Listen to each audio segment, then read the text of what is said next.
Here's the question. Are we going to get cap-and-trade legislation to control CO2 emissions? At stake, remember, is your utility bill.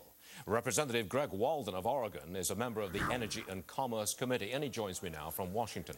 Congressman, you oppose cap-and-trade. Can you put it in a nutshell and give us your main reason for your opposition?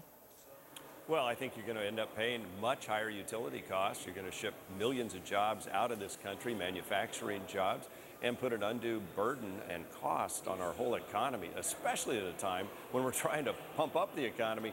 This legislation, I think, would have a huge detrimental effect. But most people agree. I think there's a general consensus that we do want to put some kind of cap, some kind of control on CO2 emissions.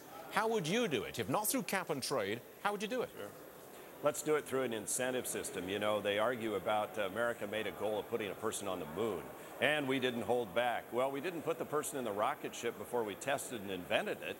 I think we need to put the effort into research development of the technologies. When the original cap-and-trade system was put in place in America to reduce sulfur dioxide emissions and deal with acid rain, there was technology readily available or nearly available, and you had a couple hundred power plants or emitters that you were dealing with. This is economy-wide. This will affect everything from feedlots to automobiles to airplanes to everything we manufacture, and could cost consumers upwards of $1,600 or more, according to the Congressional Budget Office study, in their utility bills, higher every year. But, Congressman, I put it to you, this is not really about CO2 emissions. It's not really about investing in technology. It's really all about government revenue.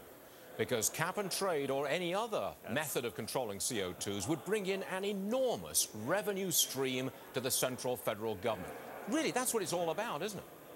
You know, I think it's twofold. I think, first of all, Americans want to do the right thing and deal with energy and deal with pollution. But that you're right, this is about how do you raise money. It's already factored into the president's budget. It's something that Speaker Pelosi has her eyes on. And they're looking at raising somewhere upwards of their estimates before our committee of $2 to $3 trillion. That's with the T, Stuart, $2 to $3 trillion off of energy. And that can only put Americans out of work, especially when countries that are as big or bigger or soon to be bigger emitters than the United States, specifically China and India, have made it very clear they're not going to participate in such a scheme. And so I see it as a big revenue generator and a job killer. Okay, your vote against it. Representative Greg Walden, Republican of Oregon. Thank you very much for joining us, sir. Appreciate it. You're welcome.